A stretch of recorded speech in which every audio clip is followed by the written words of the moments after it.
வருண், அதாவது வயது மூப்பு காரணமாக பழம்பெரும் நடிகை சவுகார் ஜானகி அவர்கள் மறைந்திருந்தார். அவருக்கு திரை உலகினர் அவருடைய உடலுக்கு அஞ்சலி செலுத்தி வருகின்றனர். சென்னை ஆழ்வார்பேட்டையில் உள்ள அவரது இல்லத்தில் பொதுமக்கள் அஞ்சலி செலுத்தினாங்க.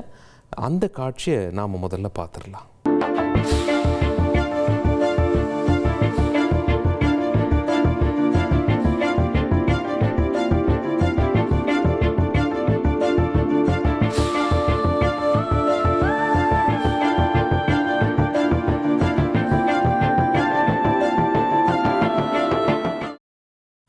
சவுகார் ஜானகியோட உடலுக்கு அஞ்சலி செலுத்தின சபாநாயகர் ஜே.சி.டி. பிரபாகர் அதுக்கப்புறமா செய்தியாளர்களை சந்தித்து அவரது மறைவுக்கு ஆழ்ந்த இரங்கலை தெரிவித்ததோட திரைத்துறையில் அவர் பதித்த அழியாத முத்திரையையும் நினைவு கூர்ந்தார்.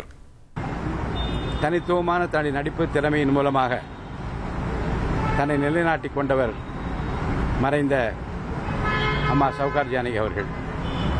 ரொம்ப தமிழிலும் நன்றாக பேசுவார். உச்சரிப்பு அவ்வளவு கச்சிதமாக இருக்கும். அதே போன்று ஆங்கிலத்திலும் சளைக்காமல் அதே அவருடைய ப்ரொனவுன்சியேஷன், அவருடைய ஆங்கில உபயோகிக்கின்ற வார்த்தைகள் அவ்வளவு சிறப்பாக இருக்கும்.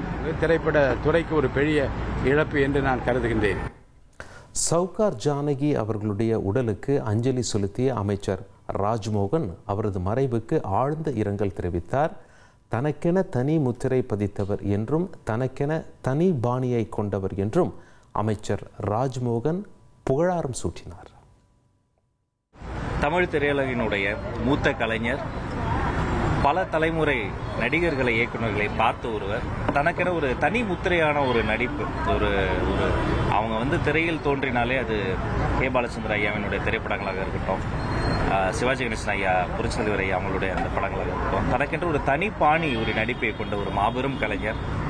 அவர் தன்னுடைய அந்த இறுதி காலகட்டத்தில் கூட மிகுந்த வாஞ்சை கொண்டு எங்களுடைய மாண்புமிகு பேரவைத் தலைவர் அவர்களுடைய வளர்ச்சியின் மீதும் சமகாலத்தில் நடந்து வரக்கூடிய பல்வேறு விஷயங்களை குறித்தும் அக்கறை கொண்ட ஒரு மாமனிதர், எல்லோருடன் அன்பாக பழகக்கூடியவர்.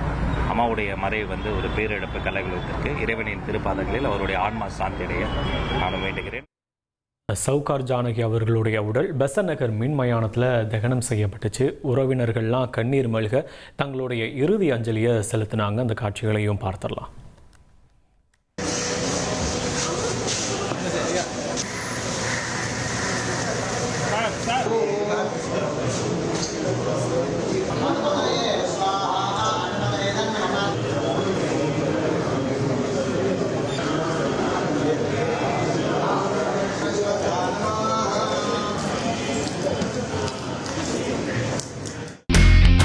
இனி செல்லும் இடமெல்லாம் செய்தி.